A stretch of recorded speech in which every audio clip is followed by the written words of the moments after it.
umKristu umzalwane umuntu othethelelwe. This is very important. Our fulela base chapter 4 verse 32 mfundisi. Base chapter 4 verse 32. Base chapter 4 32. Maniphathane ngobumnene. Maniphathane ngobumnene. Njengoba silapha siphathane ngobumnene. Amen. Right. Nizwelane phathana ngobumnene ube nesineke nomunye umuntu because akekho perfect lana. Yebo asikhohlakele but akekho at the same time ayekho perfect. Sonke siyakhula ekufana nje ngoKristu kuhambe nje ngoKristu. So manje siphathane ngobumnene makinyathela ungitshela ukuthi ngiyathelile ngixolise. Ungabe sewufika uphinde ubuye la ngoba khona ukunyathelile. Kanti akazi ukuthi unyathelile. Yeah, Nkosi. Phathana ngobumnene. Right. Nithethelelane ngoba everyone at some point uyadinithethelelwa. We have all made mistakes. Sonke sike sadinithethelelwa. So uma wena umuntu ebonile ungakhohlwa uthi nawe uke wadinga ukuthethelelwa. Uthi nithethelelane qhubeka. Njengoba noNkulunkulu wanithethelela kuKristu. Njengoba noNkulunkulu wanithethelela kuKristu. Ngamagama isikhathi uKristu lekasiphambalweni ebethela engumhlatshelo umnikela inhlawulo inkokhelo yezono zakho uNkulunkulu wathethelela izono zakho lapho esiphambalweni. Now what you have to do kumele wena wamukele intethelelo yakho ngokukholwa.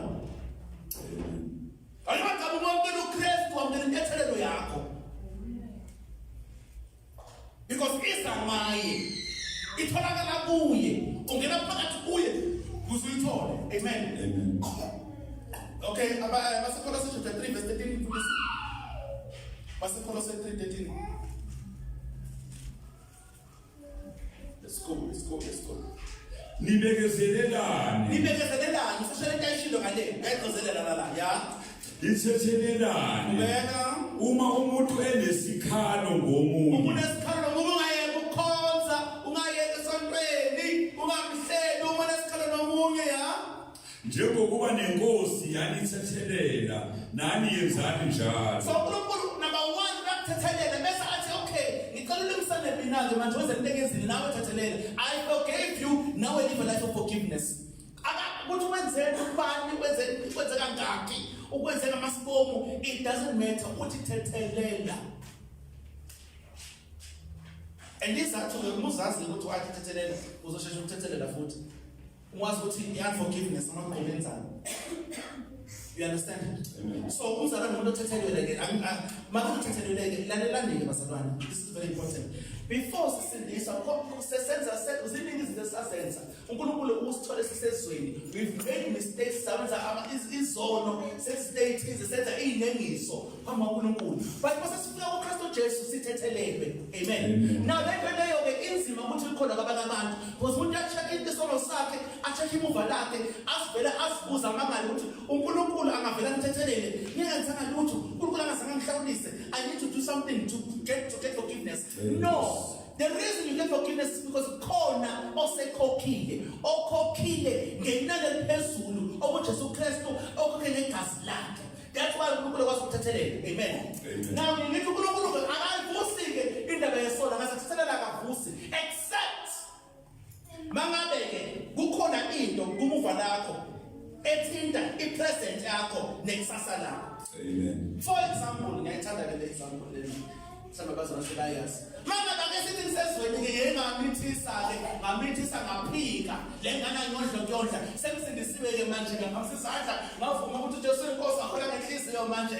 Sengiqale kabusha sengithethelele izono. Sengisindisile umntana kaNkulunkulu ke. uNkulunkulu kumele avakashele imuva lami. Sesiya this right again. Esilomsinda beyesono. Khona isono wasenza. Angikubaleli isono but khona imphumela eyavela ngenxa leso sono. Lithi go back ulungise. That's the only time uNkulunkulu azoyivusa imuva lakho. Otherwise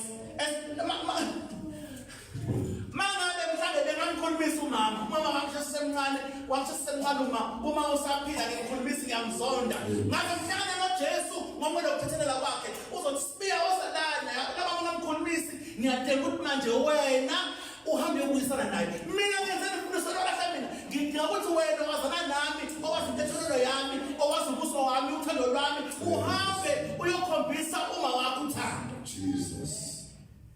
Ayikos. Yeah. Nisakhona. Nisakhona, hello. Nisakhona. Le Nkosi lena ke icela ukuthi wenze into. Uyoxolisa noma wena kuwena right. And ukuthi ixolisa isho ukuthi lo muntu naye right, wena wrong. But kuze kube khona ukuthula. Kuze sivalele isithi umnyango.